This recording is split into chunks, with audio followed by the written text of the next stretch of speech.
voltar a falar sobre a expectativa pelas novas regras fiscais. Temos um convidado especial aqui no Jornal Jovem Pan, o Héctor Sanches, economista-chefe da Ativa Investimentos, a quem agradecemos mais uma vez pela participação. Héctor, seja muito bem-vindo. Muito obrigado pelo convite mais uma vez. Perfeito, Héctor. Inclusive, compartilhamos já as informações com a nossa audiência. Hoje, o ministro da Fazenda, Fernando Haddad, teve uma última reunião com a sua equipe para fazer os ajustes no texto. Também se reuniu com o presidente da República. As informações indicam que o presidente aprovou o texto. Inclusive, amanhã, o ministro da Fazenda fará a apresentação às 10h30 no prédio do Ministério da Fazenda, em Brasília. Mas as informações de bastidores indicam que o texto propõe zerar o déficit público da União no próximo ano, superávit de 0,5% no PIB em 2025 e também superávit de 1% no PIB em 2026. O que é possível avaliar com essas informações? O que falta a ser anunciado, queria te escutar. Por enquanto, ainda não dá para avaliar muita coisa, né? Primeiramente, com uma estimativa de receita que pode vir a contemplar ganhos outros que não estão sendo contemplados na estimativa do mercado, pelo menos não na minha, né? Fica difícil com que a gente consiga mensurar o quão factível será esse novo arcabouço. A própria regra de limitar a 70% as despesas, né, o crescimento das despesas ao crescimento da receita, é uma regra que é muito bem-vinda, mas ela soa como inexequível nesse instante, em função da necessidade de se comprimir despesas discricionárias, que é aquela parcela, são aquelas despesas que o governo, de fato, tem potência. Outras despesas, como, por exemplo, salários, a previdência, elas vão crescendo gradativamente em função de reajuste de inflação, do próprio crescimento vegetativo da população. Então, eles não têm muita potência, elas são as chamadas despesas obrigatórias. Para que seja execuível, a gente vai ter que ter uma compressão grande das despesas, conforme eu disse, discricionárias. E também há, entre essas metas, além dessas que o Dani destacou, que já para 2023, desde o ano passado, os economistas, os políticos estão trabalhando com uma previsão de rombo para 2023 agora de cerca de 230 bilhões de reais.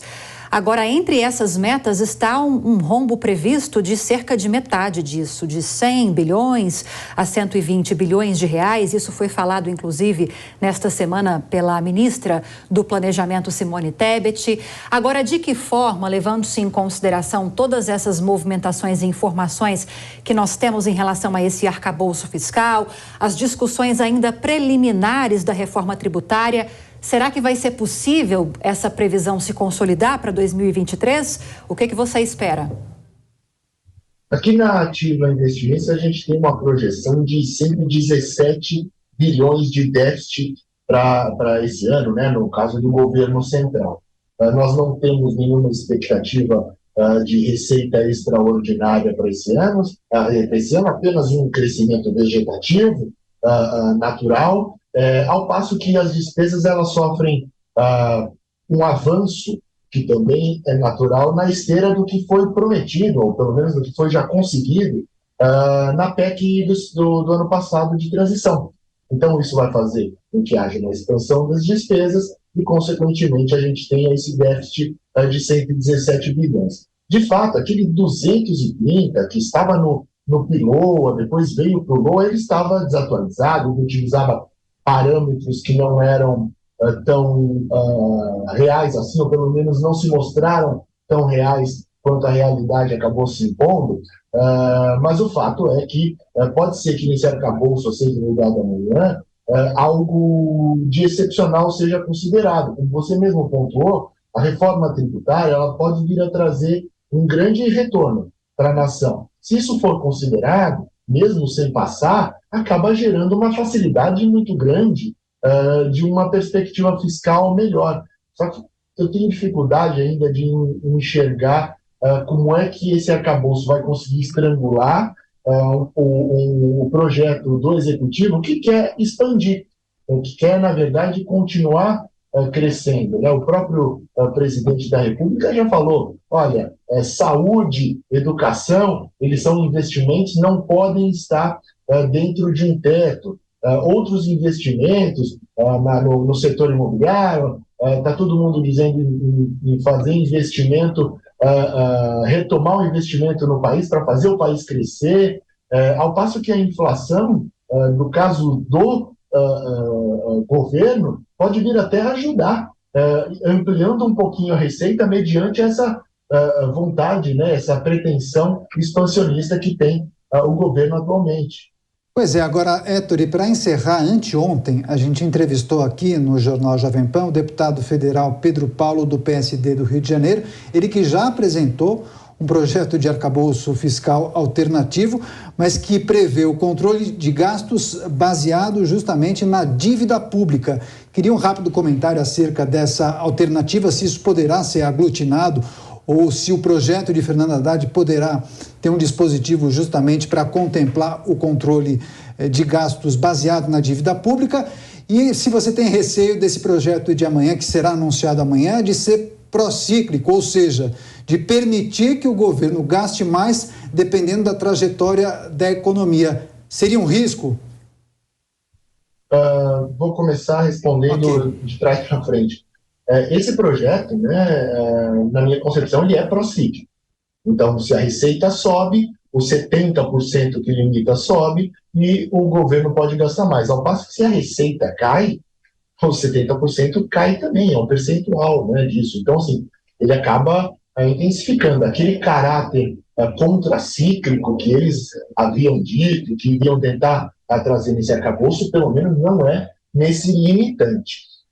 Vale ressaltar que todo o processo do arcabouço fiscal, como você pontuou, com projetos outros já sendo trabalhados, ele precisa ser tramitado por inteiro. A gente sabe que, por vezes, no Congresso entra uma coisa e sai algo completamente diferente, são poderes distintos, então o próprio BC, o próprio Banco Central, não pode fazer uma ação de corte de juro que seja irresponsável apenas com a apresentação de um projeto.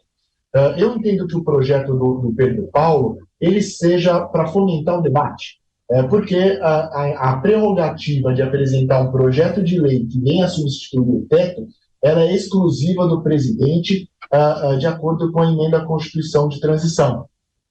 Então, assim, para que uma iniciativa que parta do Congresso ganhe corpo até substituir o teto de gastos, precisaria ser uma emenda à Constituição e não um projeto de lei, né, que tem uma necessidade de votação mais branda. Mas não é impossível de que haja um apensamento ou algo nesse sentido. A dificuldade acaba ficando por conta do ministro da Fazenda, Fernando Haddad, que já disse em entrevista que ele é contra essas metas, né, esse controle da relação dívida-PIB. Então, me parece pouco provável, né, que haja esse apensamento. Vamos aguardar quais serão os próximos desdobramentos. Héctor Sanches, economista-chefe da Ativa Investimentos, repercutindo justamente e falando um pouco da expectativa acerca da divulgação do novo arcabouço fiscal. Valeu, Héctor, boa noite. Boa noite, muito obrigado. Boa noite.